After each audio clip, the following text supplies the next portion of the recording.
Vale, ellos son Víctor Hernández García, hermano mío, por cierto, y Jesús Parada Díaz, que son miembros de la Asociación Canaria de Meteorología, y van a hablarnos de los fenómenos que se dan en Canarias por la localización y la orografía que tenemos, y bueno, que lo expliquen ellos ya.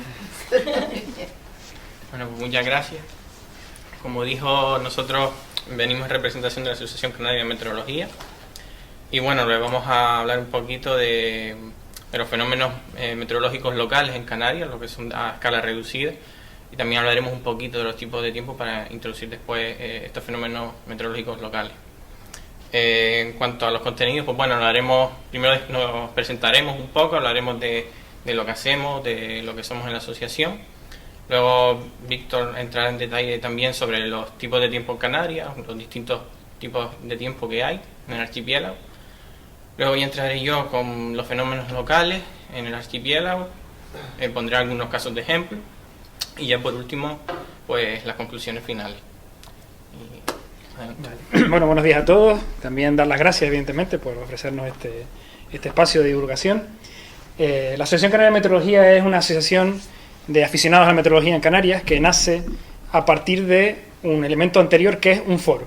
Es decir, en un momento determinado que con las nuevas tecnologías se crea un pequeño foro allá por el año 2002, un pequeño foro de meteorología en el que convergen gente que, bueno, ellos se consideraban a sí mismos individualmente frikis, pero descubrieron que había más frikis de esto, ¿no? Visto el éxito del foro en su primer momento, estamos hablando de un momento en el que la ADSL era una cosa también incipiente y todas estas cosas, deciden constituirse como asociación con un fin fundamentalmente de divulgación de los fenómenos meteorológicos en Canarias.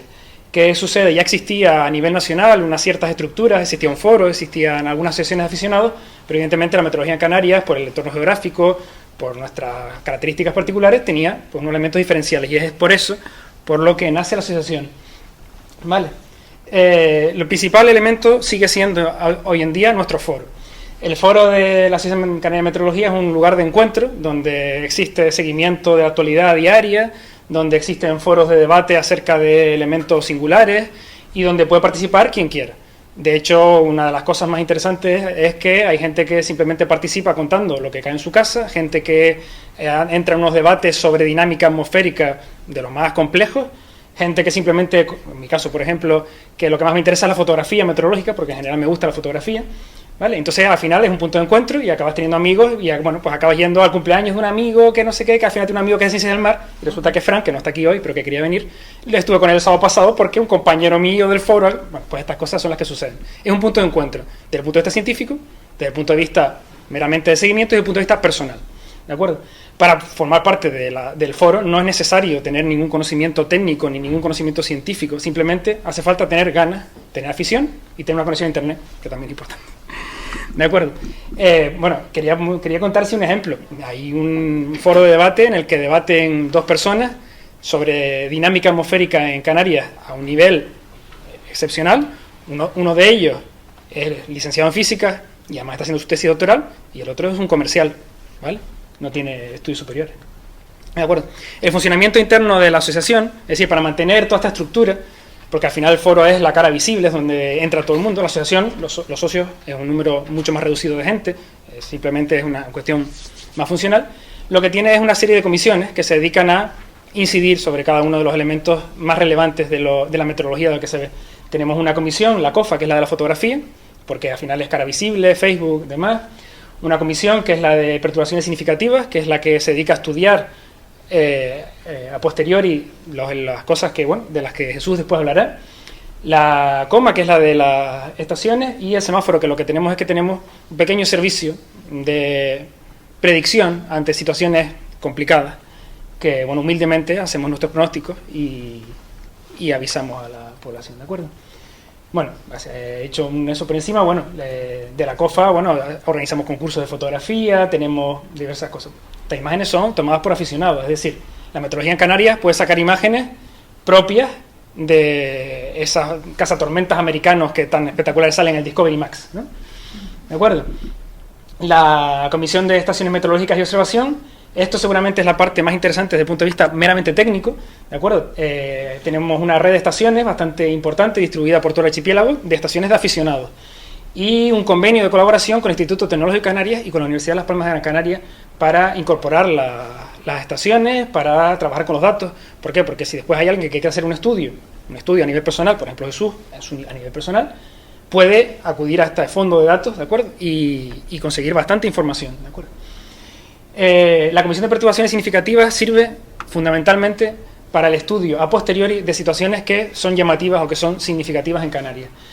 Normalmente les damos un nombre a las perturbaciones que se consideran significativas, suele ser un nombre canario o prehispánico, y se realiza una pequeña ficha con las imágenes más llamativas, con algunos sondeos, con elementos, con imágenes satélite, aquellas que podemos creer que puedan servir cuando 10 años después dices, pues esto se parece a aquella vez en el 2002, entonces vas a buscar la fecha de 2002 y revisas y comparas datos, comparas mapas, ¿vale?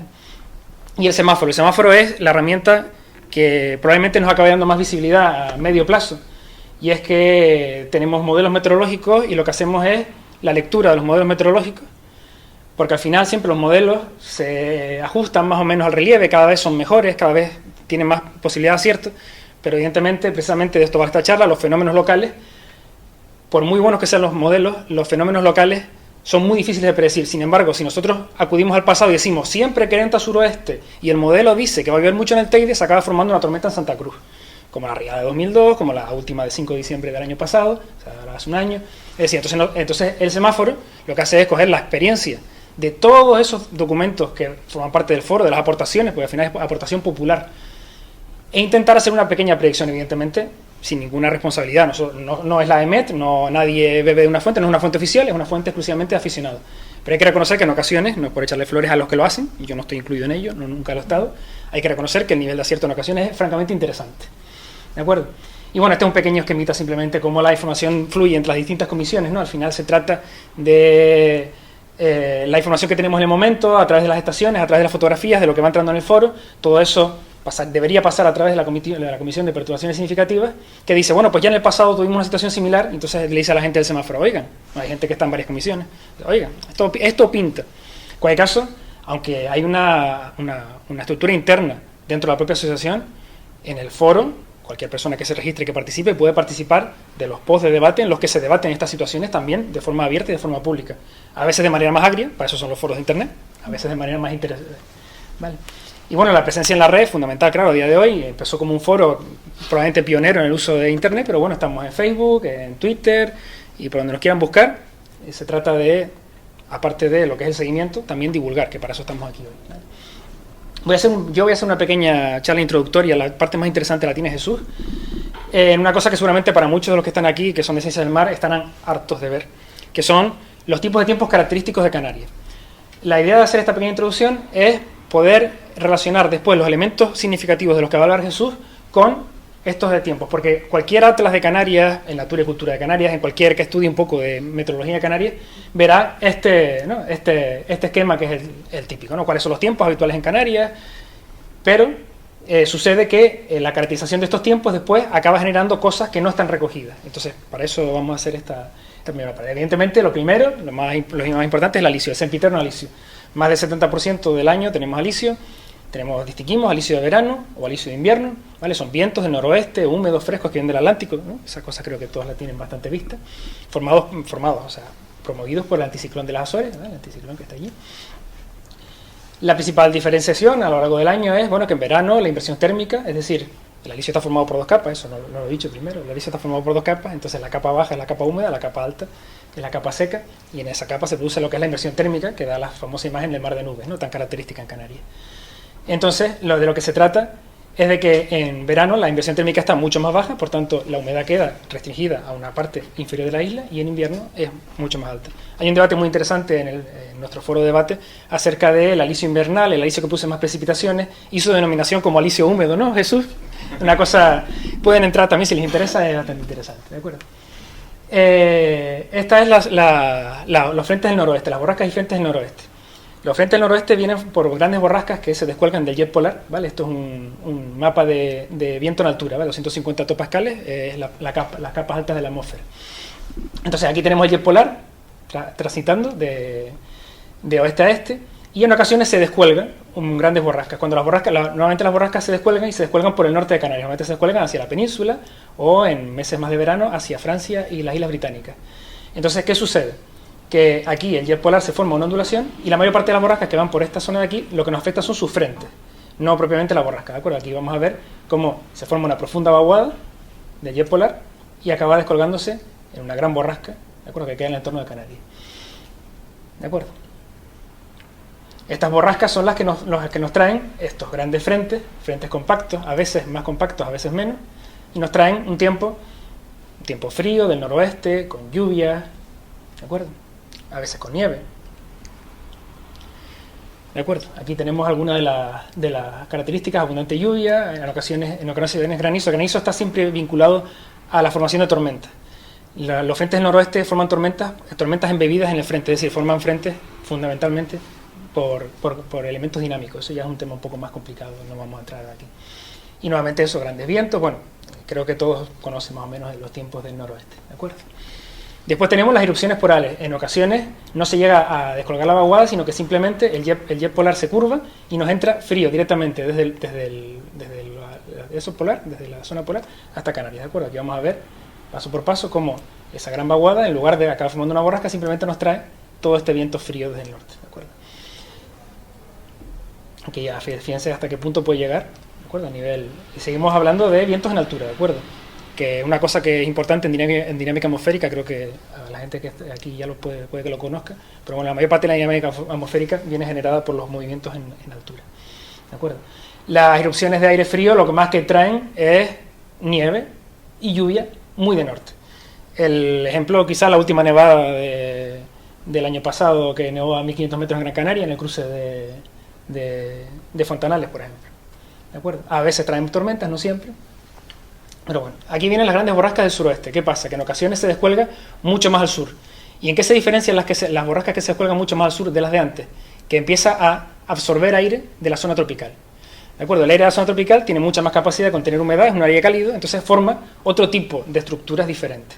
¿De acuerdo? Suelen ser mucho más torrenciales las precipitaciones, no suelen traer el frío que trae el viento del noroeste, no suelen traer nevadas, ¿vale? Pero suelen ser bastante más peligrosas. Además, Jesús después comentará algunas de las condiciones. ¿De acuerdo? Bueno, aquí estamos hablando de la diferencia de capacidad a diferentes temperaturas. La capacidad de contener agua de la atmósfera es mucho mayor a mayor temperatura.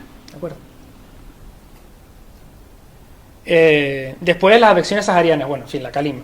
Cuando hay una borrasca lejos al oeste, nuevamente genera que el patrón de vientos haga que absorba, ¿de acuerdo?, aire desde el Sáhara.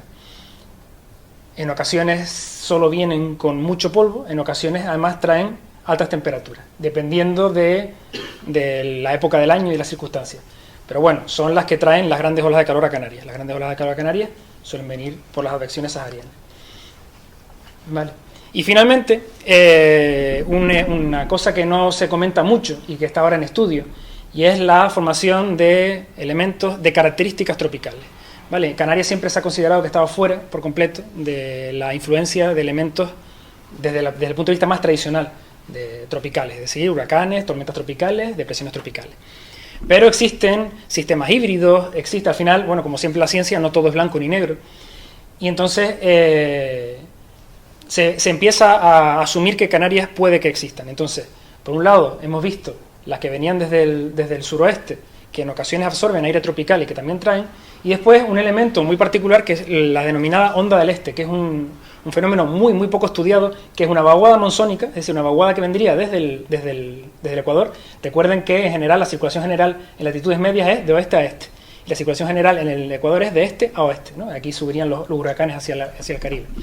Bueno, pues en ocasiones se producen vaguadas justo al contrario. Si antes veíamos una vaguada que bajaba desde el polo, en ocasiones se producen vaguadas que vienen desde el trópico, ¿vale? Formarían lo que es una onda del este. Hay muy pocos casos documentados, pero los pocos casos que hay son de grandes precipitaciones torrenciales, es decir, son casos muy, muy singulares, ¿vale?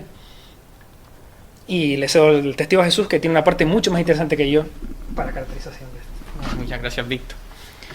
Bueno, como ya comentó Víctor antes, todo lo que vamos a ver ahora, todo lo que voy a comentar es conocimiento que hemos adquirido desde el foro Canarias Med, desde la asociación, a raíz de la información que ha ido vertiendo a la red pues los distintos usuarios y los distintos foreros, y gracias a ese conocimiento colectivo pues podemos caracterizar más o menos estos fenómenos.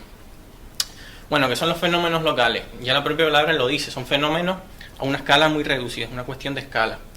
En este caso Orlansky en 1975 ya definió una serie de escalas en la meteorología. Tenemos la macroescala, que es a una dimensión espacial superior a los 2000 kilómetros, que es lo que antes comentaba Víctor, son escalas sinópticas, son grandes sistemas atmosféricos, circulaciones atmosféricas y demás.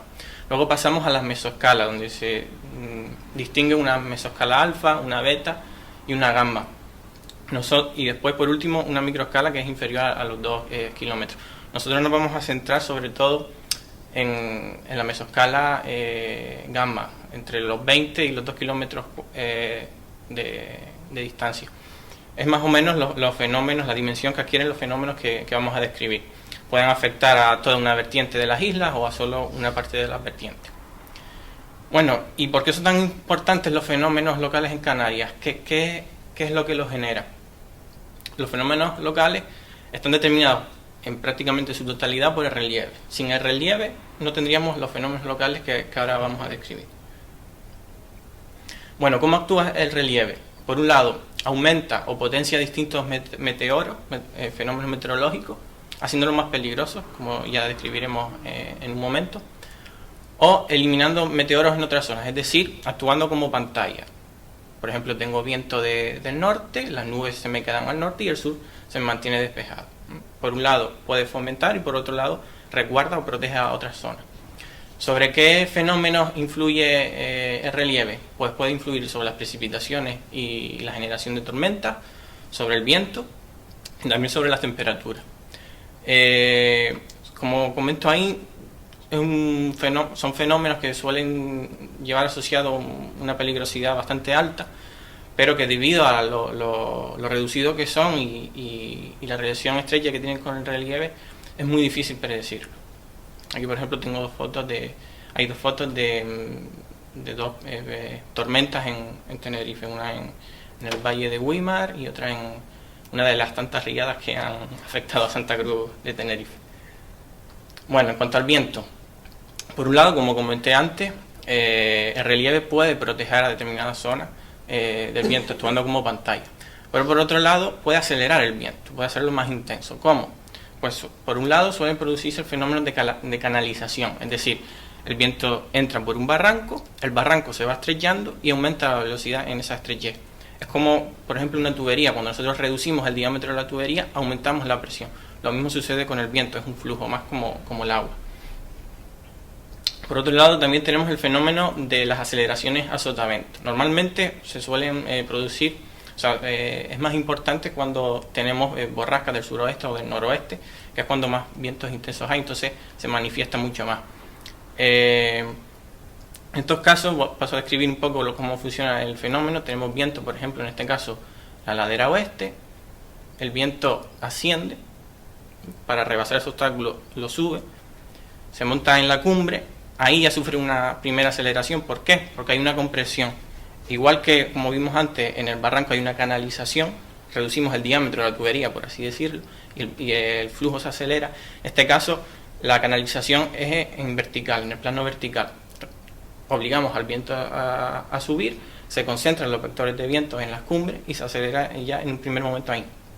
Y luego, por otro lado, a esto se le va a sumar lo que se conoce en física como caída hidráulica, es decir, que paso a describirlo aquí como un símil para que podamos entenderlo. Cuando el viento llega arriba y la partícula de aire ve la caída libre que tiene debajo, desciende y se acelera muchísimo, como si dejáramos caer una pelota o una bola a ladera abajo. El viento se acelera. Además, cuando este viento cae, desciende por la otra vertiente, el aire suele ser más cálido, suele calentarse y suele perder el contenido de humedad. Es lo que conocemos como efecto Foehn.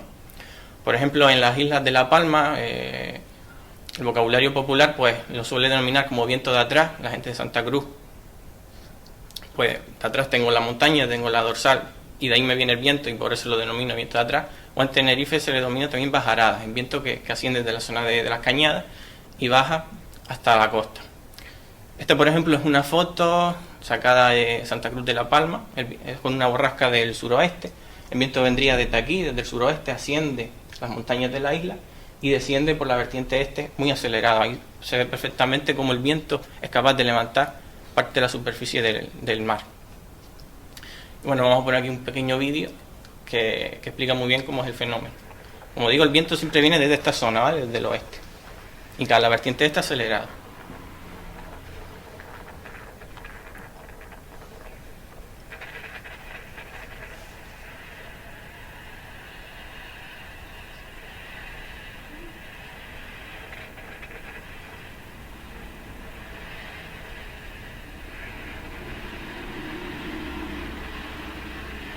Este tipo de tiempo normalmente suele verse afectado mucho el aeropuerto de La Palma y casi siempre se encuentra inoperativo cuando tenemos estos temporales.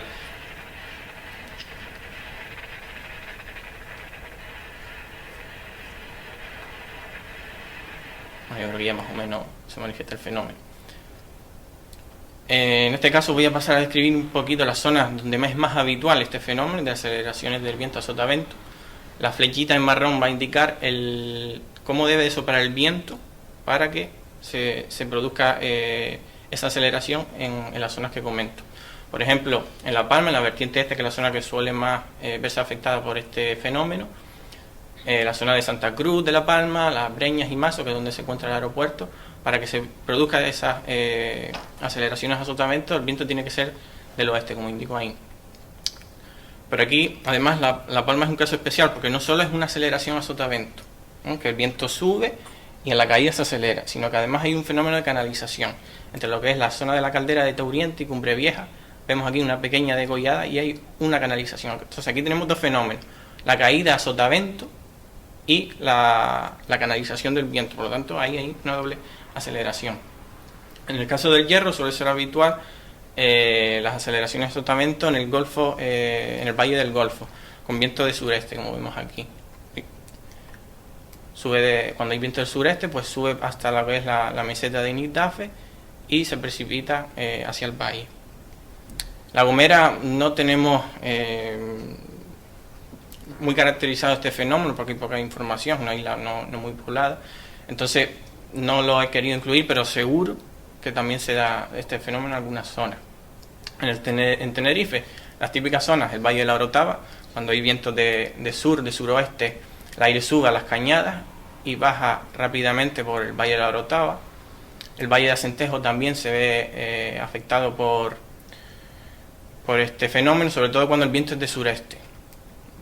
Este es el Valle de Acentejo, el viento sube por la dorsal de la Esperanza y se precipita al otro lado. Y lo mismo sucede en la costa norte de Anaga, las zonas de Bajamar, Punta del Hidalgo, sube por Anaga y se acelera hacia el otro lado. Y luego tenemos también otra zona típica de aceleración, la zona del Valle de Güímar y el área metropolitana de Tenerife. El área metropolitana de Tenerife es un caso un poco más que una aceleración a sotavento, es un poco una canalización entre lo que es la dorsal de la Esperanza y el macizo de Anaga. El viento se canaliza y se acelera ahí. Luego en Gran Canaria también es menos habitual porque en realidad es menos acentuado, pero también se produce este fenómeno. Hay muchas ocasiones cuando hay borrasca del suroeste, se nos mete el viento del suroeste, sube a cumbre y en la zona pues todas las medianías del norte y el área de las Palmas de Gran Canaria se ve afectado por fuertes vientos. Ahora veremos algunos ejemplos, algunos casos. Fuerteventura suele ser habitual, lo que en este caso es con el viento del noreste, entonces es menos intenso, entonces no es tan importante. Sube por la cara norte, por lo que es la playa de Cofete y demás, asciende a la cumbre y se acelera por los barrancos. Y también suele suceder en Lanzarote, en lo que es el macizo de Famara. El viento, sobre todo cuando es del noreste, como indico aquí, se encuentra con la pared que constituye el macizo de Famara, sube a cumbre y se acelera. Además aquí hay pequeños valles, pequeños barrancos, por lo que aumenta todavía más el viento por el fenómeno de canalización. Factores a tener en cuenta a la hora de intuir o no una posible aceleración a sotavento. Tenemos que tener en cuenta la presencia y altura de las inversiones térmicas. Las inversiones térmicas son si ascendemos en la vertical, vamos ascendiendo en la atmósfera, hay un momento en el que se produce una zona que se calienta un poco más. De repente hay un calentamiento y después vuelve otra vez a enfriarse poco a poco conforme vamos ascendiendo. Y las inversiones térmicas actúan como tapaderas. Es como si fuera una tapa que impide cualquier movimiento vertical del aire.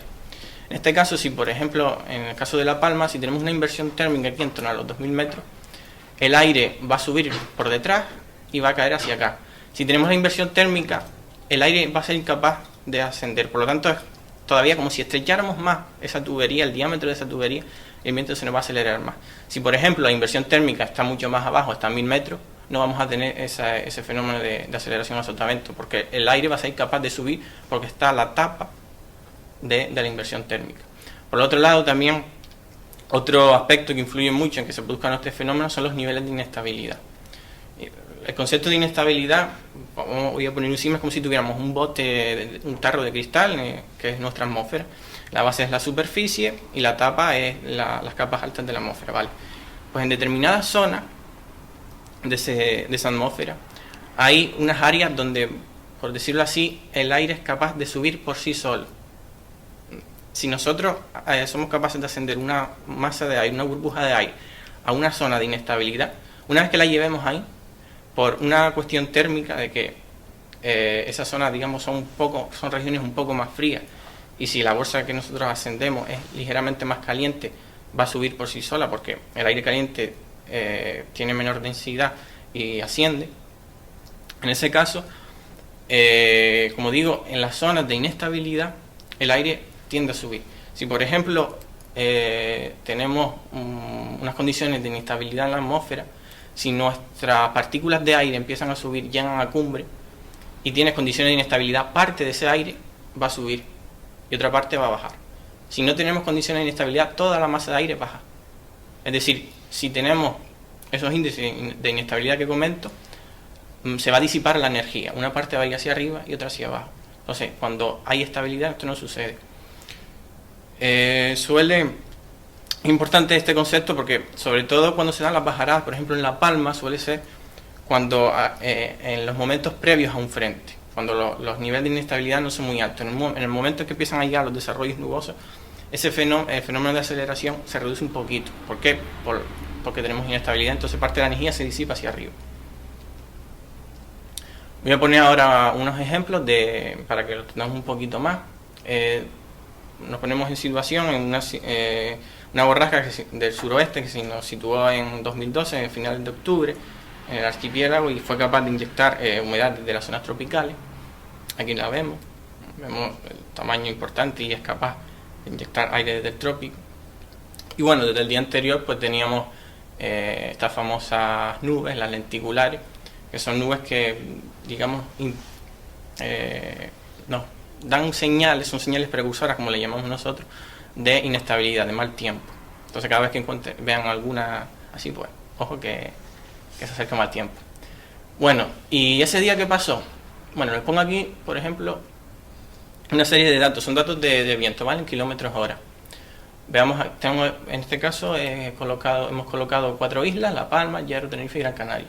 Era viento del suroeste, ¿vale? Una borrasca al suroeste, viento del suroeste. Fíjense dónde se dan las máximas velocidades de viento. En la otra vertiente. El viento del suroeste, pero curiosamente en los suroeste ni se enteran que hay viento. Sin embargo, al otro lado el viento es mucho más intenso.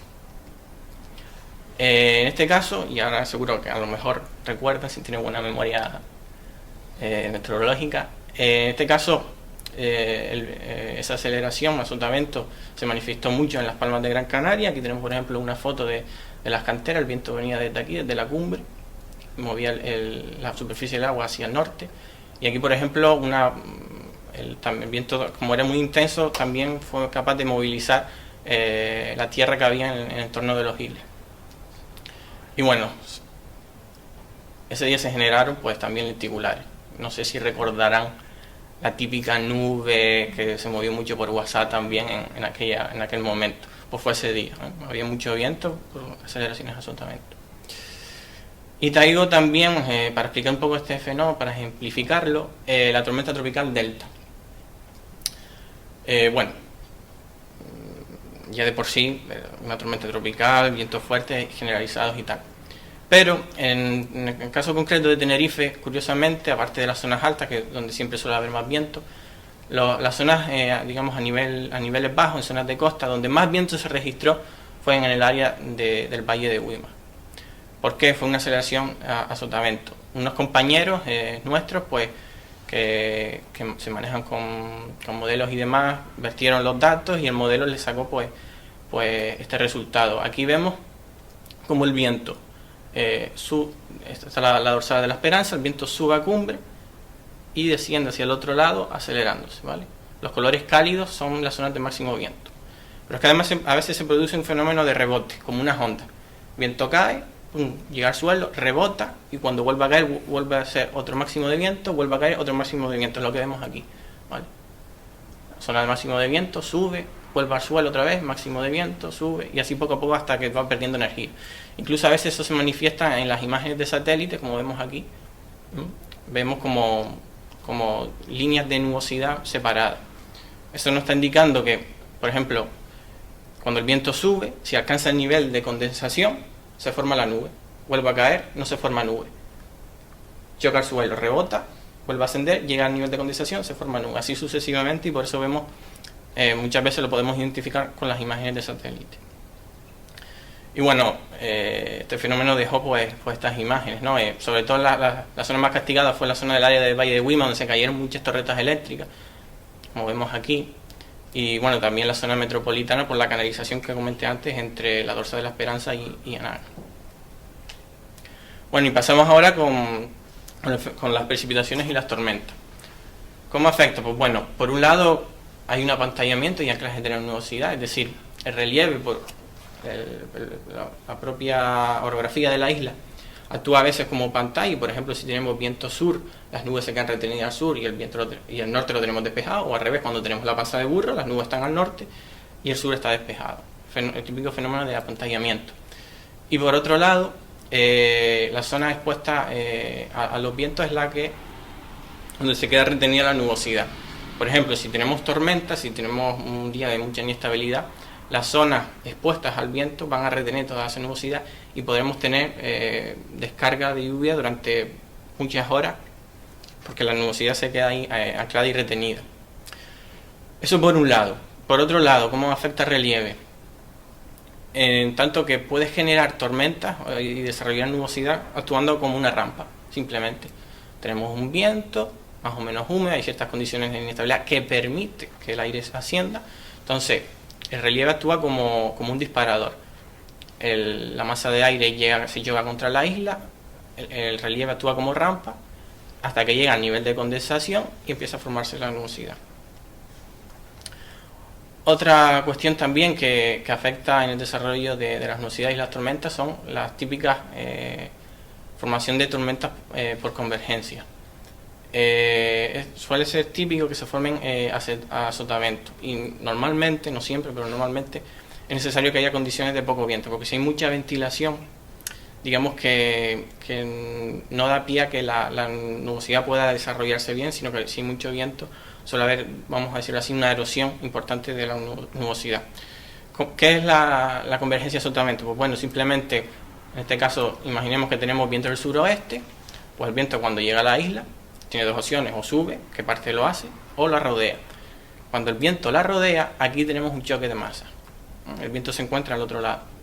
Por ejemplo, aquí, si fuera en el caso de las Palmas de Gran Canaria, pues tendríamos el viento rodea la isla, choca y asciende. ¿Por qué asciende? Hacia abajo no puede ir porque está en la superficie terrestre. Hacia atrás, por un lado, y hacia atrás por el otro tampoco puede ir porque hay más aire viniendo detrás de él. Por lo tanto, en el choque se ve obligado, la única vía de salida que tiene es ascender. Y en ese ascenso, pues, se puede formar las tormentas y las lluvias. Otro fenómeno habitual también en el archipiélago son los desarrollos cometidos en las cañadas del Teide. Aquí hay que distinguir tres, porque se conjugan tres fenómenos. Por un lado, tenemos que tener en cuenta que las cañadas del Teide es como una, vamos a decirlo así, una especie de caldera, y en los meses de verano sufre mucho calentamiento, mucha insolación y sufre mucho calentamiento. Por otro lado, a veces cuando hay flujo, hay viento, pues una parte cuando choca, interactúa contra lo que es el edificio del Teide, pues una parte va a ascender, ascenso como si fuera una rampa, y otra parte va a rodear el obstáculo y va a converger hacia el otro lado. Aquí, por ejemplo, ejemplificamos los tres factores. Por un lado, un calentamiento. Si hay un calentamiento excesivo, ese aire va a ir subiendo. Lo mismo que ocurre sobre todo en las tormentas de verano, en las zonas continentales, las típicas tormentas de verano, que cuando hay mucha insolación, pues la masa de aire asciende, condensa y se forman las tormentas. Pues como digo, tenemos ese fenómeno aquí, luego también el relieve que actúa como rampa y las convergencias. Y así en muchas ocasiones suelen formarse, cuando hay también humedad, porque si no hay humedad no se puede formar la nube. En algunas ocasiones en los meses de verano suelen formarse las típicas tormentas de convección en la zona de las cañadas. Suele afectar solamente al entorno de las cañadas, a veces se va un poco hacia el Valle de la Orotava, hacia Teno, pero normalmente suele quedar circunscrito al área de las cañadas. Otro ejemplo que también pongo aquí, en este caso sería un ejemplo claro de apantallamiento o de anclaje de la nubosidad. Fue el caso del 21 de diciembre de 2009 en Tasarte. Fue una borrasca del suroeste, el viento se inyectaba desde el suroeste. Y aquí tenemos un mapa de precipitación de la lluvia recogida en ese día. Como vemos, pues bueno, tenemos datos de 30, de 17. En el norte apenas llovió, por eso, porque la nubosidad quedó retenida en el sur. Como vemos, bueno, tenemos datos, pero no son unos datos, digamos, muy altos. Sin embargo, se produjeron una riada, porque fue una riada muy importante en el barrio. Ahora veremos unas fotos y a lo mejor alguno recordará el suceso. Se dieron datos de que cayeron 150 litros por metro cuadrado en 10 minutos. Es una barbaridad. En las lluvias del 19 de octubre en Santa Cruz, la última riada, fueron 140 litros aproximadamente en una hora. Estos son en 10 minutos. Seguramente, porque no hay un pluviómetro oficial, pero seguramente no llegará tanto, pero ahora veremos los efectos y si no fue tanto, pues digamos que se pudo acercar. Como digo, ahí fue un valor 11 veces superior al periodo de retorno de 500 años en la zona. Aquí incluso podemos ver el relieve de la zona. Aquí tenemos a Tasarte y aquí tenemos una serie de barrancos que descienden desde el macizo de Inagua. Como vemos, en este caso se ve la marca que dejó el agua, desde Culegea se ve la marca que dejó el agua aquí. Y si nos fijamos, curiosamente, en los barrancos de al lado no vemos esas marcas. ¿Qué pasó? Que la nubosidad, las precipitaciones más intensas fueron en esta zona. Podemos intuir que a lo mejor que si vemos la forma de relieve, tenemos aquí como una pequeña entrada, una pequeña cuenca, que quizás exprimió, como decimos nosotros, muy bien la nubosidad e hizo que cayera una gran cantidad de agua. Bueno, aquí tenemos las fotos de ese día. Bueno, vemos el barranco aquí, el cauce que había, pues el agua llegó hasta aquí arriba. Y la marca que dejó en el terreno, ¿no? Incluso desde arriba de Inagua se ve la marca en el cauce. Por eso comento que fue un fenómeno tan localizado, es lo que quiero remarcar aquí, que fue un fenómeno tan localizado que en un barranco vemos señales y el otro al lado no se ve esas marcas en el terreno que dejó en este caso, por lo que de ahí deducimos que fue un fenómeno que afectó, digamos, a ese barranco. Fue una lluvia muy intensa que afectaron a ese barranco en concreto. Otro fenómeno también que suele suceder con respecto a las lluvias es el fenómeno que le dicen los palmeros el herreño. Suele ocurrir sobre todo cuando previo a las entradas del borrasca del suroeste, y el fenómeno es una convergencia. En superficie tenemos viento sur y en capas medias, en torno a 1500 metros, tenemos un viento sur un poquito inclinado hacia el suroeste. ¿Qué es lo que pasa? Pues que el viento del sur choca contra el relieve, asciende, y por el otro lado viene el viento del suroeste, y lo que se produce es una convergencia, como vimos antes. Entonces se suele formar una zona de nubosidad entre lo que es la zona de Breñas, Mazo, el aeropuerto de La Palma, que suele, mientras se funcione el mecanismo de las convergencias, esa nubosidad está ahí largando agua y pueden recogerse en un día 100, 120 litros y al día siguiente otros 100 y otros 120 litros mientras se mantenga el mecanismo que lo genera. Y bueno, ahora el caso especial de las lluvias intensas en el área metropolitana, que es que como vimos recientemente se dio otro caso más y la gente, ¿y por qué se está repitiendo tanto esto? Y el fenómeno, ¿por qué es tan repetitivo? Bueno, aquí tenemos por ejemplo unos datos de precipitaciones más o menos importantes que se han dado en el área metropolitana de Tenerife el 31 de marzo de 2002, que fue la riada más reciente, la más importante. También el 1 de febrero se registraron datos importantes de 217 litros. Y curiosamente en el último año se han venido repitiendo este fenómeno más. El 2 de diciembre, por ejemplo, se recogieron 61 litros en los rodeos, que bueno, no tan importante. Pero por ejemplo el 6 de diciembre se recogieron 130 litros en la laguna, o el 11 de diciembre 83. Y luego el 19 de octubre de este año que en un barrio de Santa Cruz de María Jiménez se recogieron 151 litros por metro cuadrado. Esta precipitación fue en poco más de una hora, ¿vale? Y aquí bueno, tenemos dos fotos en este caso del 6 de diciembre de 2013. ¿Qué es lo que pasa para que en Santa Cruz se produzca este fenómeno, o Santa Cruz y en la laguna se produzca este fenómeno una y otra vez? Bueno, nosotros con la experiencia que hemos adquirido en el foro siempre hemos detectado que cada vez que se produce esa lluvia tiene que darse una serie de condiciones. Por un lado, tiene que haber viento del sur. Sur puede ser un poquito hacia el sureste, un poquito hacia el sureste, pero es una condición indispensable, el viento del sur. Por otro lado, ese viento, ese aire tiene que ser húmedo para que se pueda formar la nubosidad, porque si no hay humedad no vamos a tener el desarrollo de la nube. Por otro lado, tiene que haber condiciones de inestabilidad. No tiene por qué ser muy alta, pero sí suficientes para que, como digo, una vez la masa choque con el relieve y ascienda a un determinado nivel, la masa de aire pueda subir por sí sola, en tanto que es más cálida que el entorno. Y por otro lado, también suele ser habitual que haya un flujo del oeste-suroeste en torno a los 700 hectopascales, que es en torno a 3.000 metros, ¿vale? Entonces, a 3.000 metros de altura es necesario un viento del oeste-suroeste. ¿Y qué es lo que pasa? Que se produce una convergencia. Bueno, como vemos aquí, el mecanismo que suele actuar en esta zona es viento de sur, que choca contra el relieve de Anaga, con grandes pendientes, y también incluso el valle de Huima a veces suele también generar este fenómeno. Entonces el viento al chocar contra el relieve sube, ¿vale? Ascenso de la formación de la nubosidad por la rampa de relieve. Incluso a veces, dependiendo de la dirección del viento, por ejemplo, si suele ser un viento más sur-sureste, la zona más afectada suele ser la laguna y el valle de Huima. Cuando es un viento más de suroeste, suele afectar más la zona de Santa Cruz abajo y lo que es el macizo de Anaga. A veces si se nos mete fenómenos de brisa, ¿vale? Por ejemplo, en este caso represento aquí en color rojo tenemos, digamos, el viento general, el viento sinóptico. En amarillo tenemos el viento de brisa, ¿vale? Cuando hay de día, cuando la tierra se calienta y el mar está un poco más frío, entonces el aire de la tierra asciende y se mete aire desde el mar, ¿vale? En ese caso, como el mar está aquí, tenemos viento del este-sureste. Y entonces se produce, digamos, una combinación de los dos vectores de viento, el viento general y la brisa, y a veces el viento final, el que registra la veleta, es un viento de sur-sureste. Entonces, a veces las brisas, si se producen en ese momento, lo que suele favorecer es que los desarrollos se produzcan más en el valle de Huima y la dorsal de la Esperanza y menos en el área de Santa Cruz y Anaga. En este caso quiero explicar las convergencias. Como dije, tienen que existir a veces convergencias en niveles medios. El viento suele ser del oeste-suroeste, se encuentra el relieve de las Cañadas y el Teide y tiende a converger sobre este área. Aquí, por ejemplo, tenemos los datos de viento de la estación del Gaitero, que se encuentra aquí en este punto.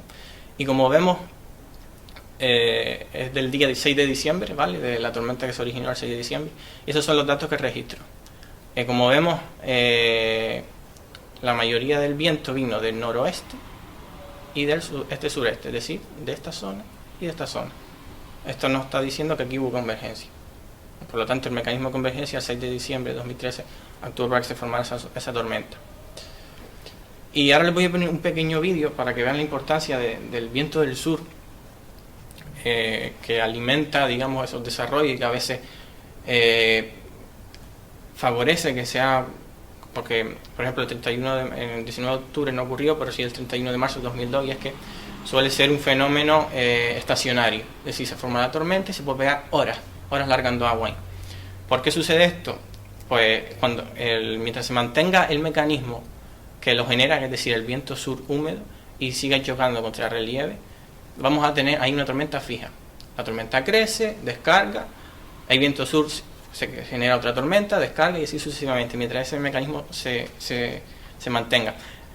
Ahora voy a poner un vídeo para que vean la importancia de ese mecanismo. Está tomado desde Los Realejos, ¿vale?, que es este punto rojo, y el campo de visión es este. Es del 6 de diciembre. Aquí se encuentra el Valle de Güímar y aquí se encontraría la zona metropolitana, La Laguna y Santa Cruz de Tenerife. Perdón. ¿Vale? El vídeo está tomado desde las 4 de la tarde hasta las 7 de la tarde. Si se fijan, habían desarrollos más o menos grandes aquí y aquí, ¿no? Entonces vamos a ver la evolución de estos desarrollos nubosos.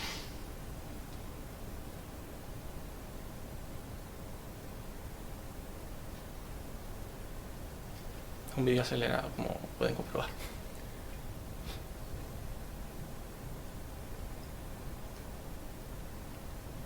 La nube crece, se empieza a deshacer y detrás crece otra. Se deshace, precipita y detrás va creciendo otra. Como siempre por detrás va creciendo otra.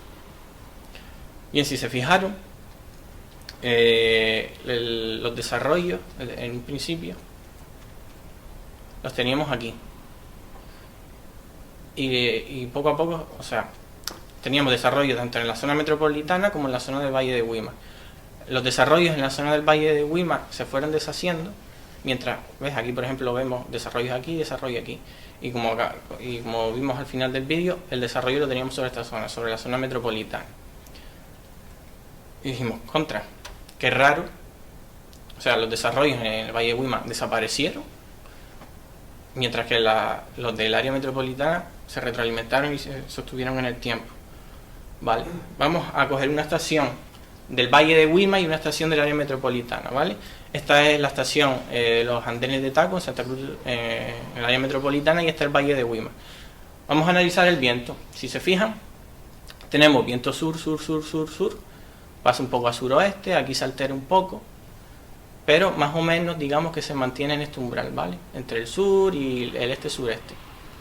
Vamos al Valle de Güímar, tenemos viento sur, sur, sur, sur, y aquí cambia, ¿vale? A partir de las 4, este es el momento de inicio del vídeo, a las 4, y a las 7 el de finalización.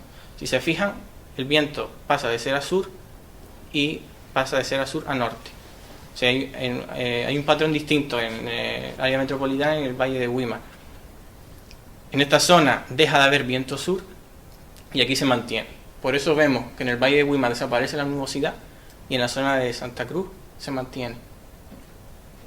Una forma de comprobar la importancia de ese flujo de sur que comento y cómo es un elemento fundamental y que alimenta los sistemas que se perpetúan en el tiempo. Luego también otro fenómeno que quería comentar es las lluvias intensas que suelen registrarse en los nortes de las islas tras una borrasca del suroeste. Ya veces cuando tenemos borrasca del suroeste, relieva pantalla, tenemos descarga mucho en la zona sur de las islas y en el norte a veces ni nos enteramos. Decimos los de Las Palmas, coño, los del tiempo decían que iba a llover y aquí no ha caído ni gota, sin embargo eso sí ha estado lloviendo. Y después cuando quitan la alerta suele caer la tromba a Las Palmas.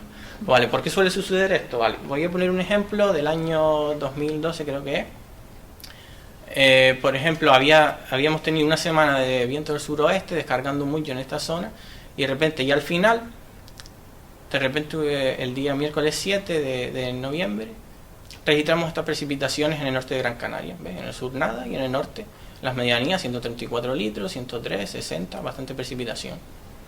Aquí tenemos, por ejemplo, otros datos no solo en Gran Canaria, sino de otras islas, en el Puerto de la Cruz 150, La Laguna 150, Moya 134, siempre en las zonas norte, ¿no? Y el día siguiente, pues bueno, fueron bastante menores, pero también se registraron importantes precipitaciones en esa zona. ¿Por qué suele suceder esto? Bueno, se dieron esas precipitaciones tan importantes y digamos que la inestabilidad ya se había retirado, la borrasca ya se había ido, ¿vale? Por otro lado, tenemos que tener en cuenta que teníamos viento del suroeste, una borrasca del suroeste, por lo tanto, viento cálido y mucha humedad, que es lo que nos aporta la borrasca del suroeste. Y de repente el miércoles se instaura una componente norte, que es una componente más fría, ¿no? El aire que viene del norte siempre es más frío. Entonces, normalmente imaginemos que tenemos la borrasca aquí y el archipiélago canario aquí, y entonces nos está inyectando viento del suroeste, ¿vale? conforme la borrasca se va alejando hacia, por ejemplo, hacia la península, o se va moviendo hacia la península, pasamos de tener vientos del suroeste a tener vientos del norte, ¿vale? La borrasca siempre se mueve en sentido contrario a las agujas del reloj, entonces al principio nos afecta con suroeste y después ya nos afecta con norte. Cuando esto sucede, de repente el aire frío se encuentra con una masa de aire cálido y muy húmedo, que es la que había estado estos días afectando al archipiélago, y de repente, ¿qué es lo que pasa? Que es lo que comentó antes Víctor. El aire cálido, que tiene una mayor capacidad de albergar agua, de repente se enfrenta, por así decirlo, con una masa de aire mucho más frío. Y, por ejemplo, si tenemos, poniendo el símil, si tenemos un balde a 80%, un balde de 10 litros lo tenemos a 8 litros, un 80% de humedad, por así decirlo, y de repente se nos mete este aire frío que tiene menos capacidad, ¿qué pasa? Si vertemos toda el agua a la botella, se va a llenar la botella, pero que va a rebosar. Entonces, de repente, se produce una hipersaturación, por así decirlo, de la atmósfera en las zonas norte de las islas, y por eso se producen normalmente las lluvias más importantes. No se producen cuando está la borrasca, en los nortes de las islas, me refiero. No se produce cuando está la borrasca, sino a posteriori, cuando se instala la vertiente norte y normalmente cuando ya se quita la alerta, ¿no? Bueno, aquí tenemos, por ejemplo, imágenes de los efectos que causaron esas lluvias en el campo de fútbol de Firgas o en pequeñas inundaciones en Puerto de la Cruz. Y las cascadas que se formaron en las medianías del norte de Gran Canaria. Bueno, ya para ir terminando, ¿cómo afecta o cómo son los fenómenos locales en cuanto a la temperatura? Como comentó antes Víctor, un tipo de tiempo que afecta a Canarias son las advesiones saharianas, ¿vale? Se mete aire cálido y seco del continente africano.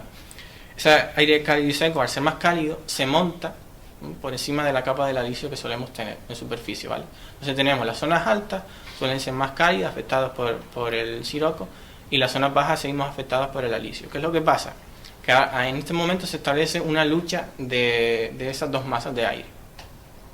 Entonces, dependiendo de la fuerza, ¿vale? de la sequedad y el calor, de la potencia que sea, de lo potente que sea esta masa de aire, esa va a determinar la capa de alisio que nos va a afectar, ¿vale?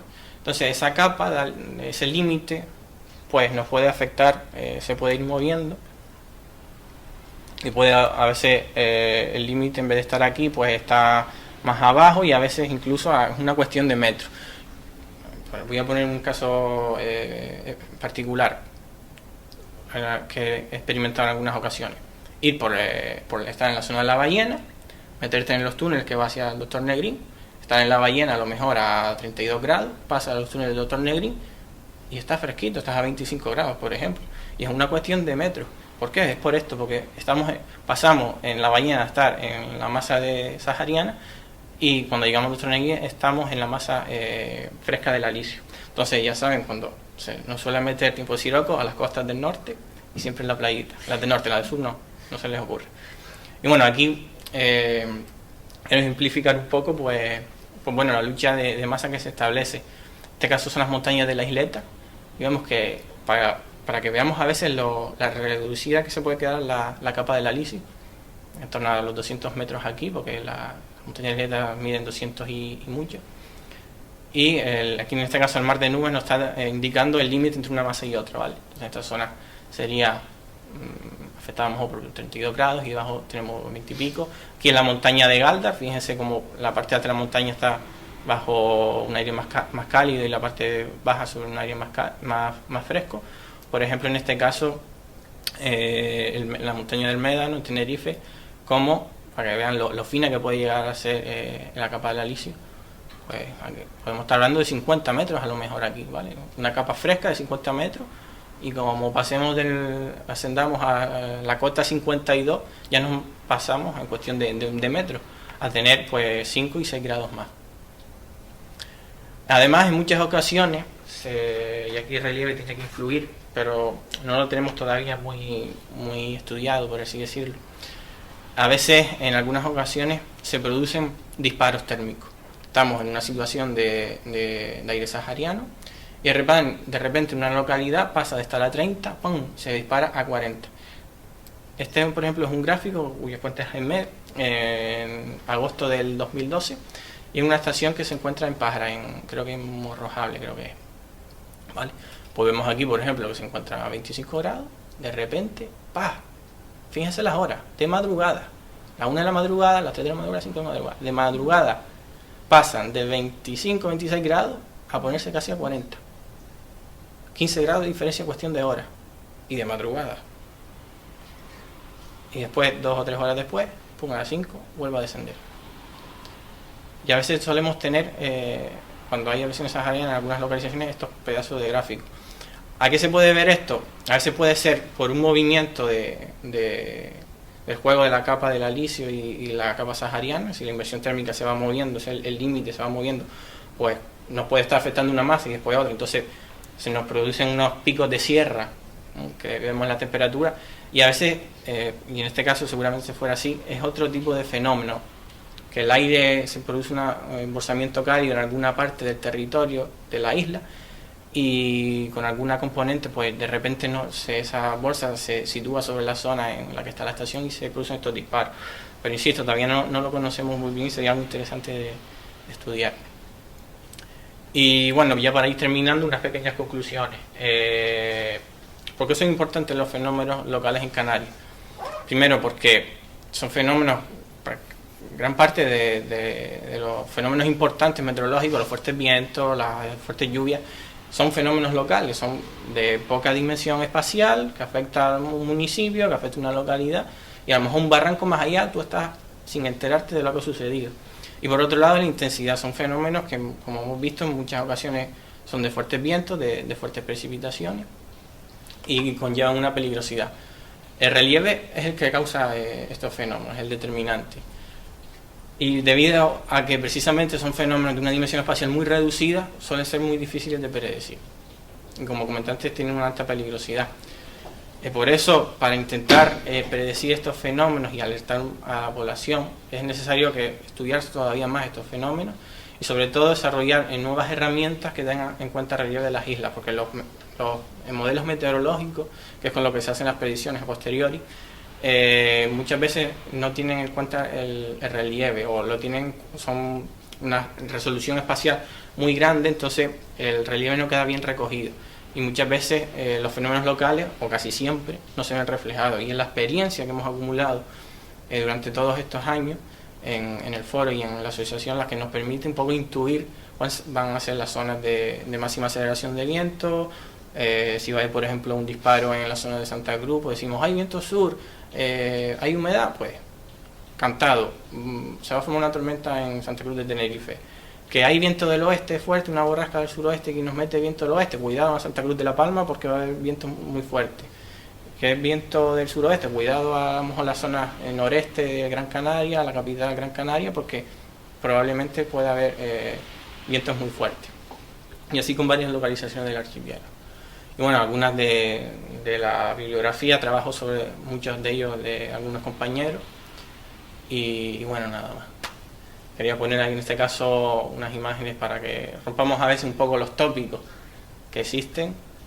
En Lanzarote y Fuerteventura puede granizar, también podemos tener pequeños tornados o un poquito más grandes. En este caso son tubas marinas, que es en el año 2004 uno que se registró en el puerto de la Cruz de Tenerife. Y bueno, muchas gracias y nada más. Si tienen alguna pregunta, pues...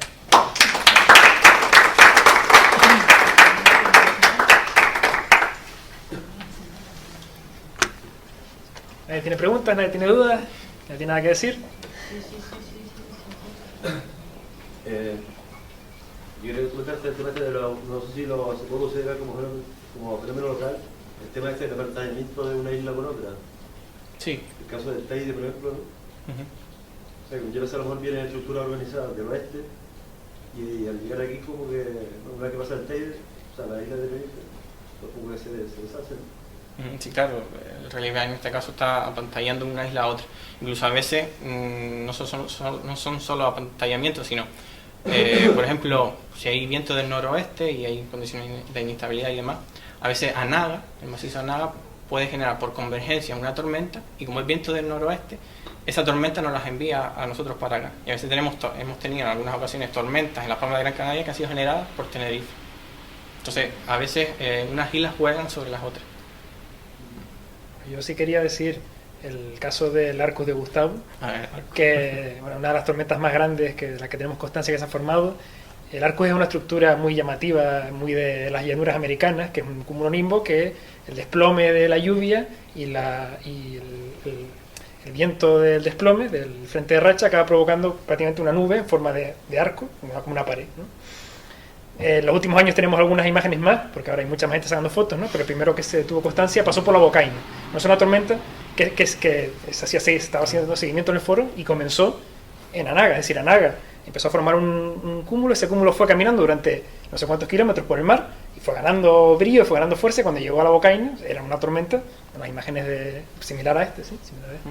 Fue una tormenta espectacular y todos sabíamos que había salido y la seguimos, o sea, en el foro se estaba siguiendo esa tormenta, iba siguiendo con el detector de rayos, ibas viendo con esa tormenta y acabó llegando a Lanzarote. Es decir, evidentemente hay juego entre islas, aparte de lo que dice él, que bueno, siempre que hay tiempo de Anaga, los que nos gusta sacar fotos de rayos, nos vamos a la isleta todos, a las coloradas a esperarlas. O sea, esto es así. ¿Algo más? Y, por ejemplo, las estaciones de ustedes, ¿qué tipo de datos son los que toman? Por ejemplo, la pluviometría, lo que es los datos de lluvia, son los datos que de los pluviómetros que tiene el servicio insular de hidrología, o ustedes tienen también ese tipo de datos. ¿Cuál es la relación entre unos y otros? Bueno, nosotros tenemos una red, las estaciones son de particular, ¿vale? No, pero yo decido comprarme una estación y la monto en mi casa. Lo que hace la asociación es validarla, es decir, ver que está bien colocada, que tiene una característica determinada para que no haya datos falsos y demás. Entonces la valida, digamos que le pone un sello. Entonces le incorporamos una red que nosotros tenemos.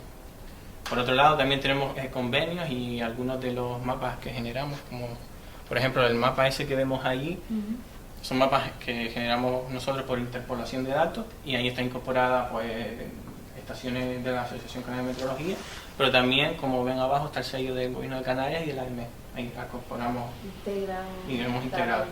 Pero red propia, esos son de... ¿Cuántas estaciones pueden tener en todas las islas? Bueno, pues ahí tenemos en red, se está invirtiendo datos en tiempo real, 33 en las 7 islas.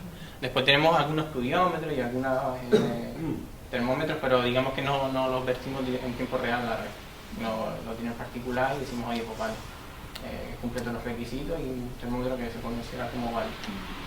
Me parece particularmente interesante que gran parte de ese conocimiento que tienen es a base de ir integrando cosas y ese foro, ¿no? Me parece una experiencia de lo más interesante, sí. Y cosas como, por ejemplo, lo de siempre, observaciones tradicionales, ¿no? Como siempre que se ve Fuerteventura, lluvia segura, ese tipo de cosas, no sé, le desarrollan. Sí, hay, evidentemente el foro de debate como tal es un foro de debate y hay un agrio debate, pero hay un debate interesante acerca de los dichos tradicionales, las cabañuelas. Hay quienes las consideran más, dentro de incluso de los propios aficionados, hay quienes las consideran menos, hay quienes se preocupan por intentar encontrar si puede haber una relación científica entre ellas, pero bueno, al final es una cuestión, claro, todo lo que se hace en el foro y en general, es una cuestión de aficionados. Hoy tenía que estar aquí, por cierto, que no lo he dicho, quería dar un agradecimiento a nuestro compañero Javier. Javier iba a darme charla hoy, pero al final no pudo por motivo de trabajo, y por eso estoy yo aquí. Y Javier es un señor que se dedica a otras cosas, pero tiene unos conocimientos estadísticos bestiales, por no decir palabrotas, ¿vale? Y además le gusta mucho la vulcanología, con lo cual utiliza además metodologías análogas, ¿vale? Y hace unos estudios estadísticos con los datos muy interesantes. Entonces, bueno, una de las cosas que yo le he visto hacer o que él hace es recopilar determinados datos, cruzarlos con lo que se supone que son pues esas predicciones y ver si efectivamente hay una correlación entre unos datos y otros o si existe o no. Después hay simplemente gente que cree en la sátira popular y dice, pues las lunas, y entonces escribe en el foro, es que hoy hay luna llena y no se cuenta luna llena. Después cada uno lee y después discrimina qué información quiere, porque es un foro libre. Mientras no pongan palabrotas, mientras no tal, toda información es bienvenida, evidentemente. Entonces, bueno. Pero es difícil encontrar de todas maneras una correlación directa entre las predicciones más complejas, tradicionales, entre las más complejas, y lo que realmente sucede. Ahora, la aplicación de CICE de Fuerteventura es sencilla. O sea, antes de cualquier frente, la masa de aire siempre es una masa que queda limpia, ¿no? Siempre antes de los grandes frentes, las grandes borrascas, una masa de aire que barre por completo todo el polvo sahariano, todos los aerosoles, entonces es normal que aumente la visibilidad antes de eso. O bueno, una que utilizamos nosotros mucho son las lenticulares que comentó delante.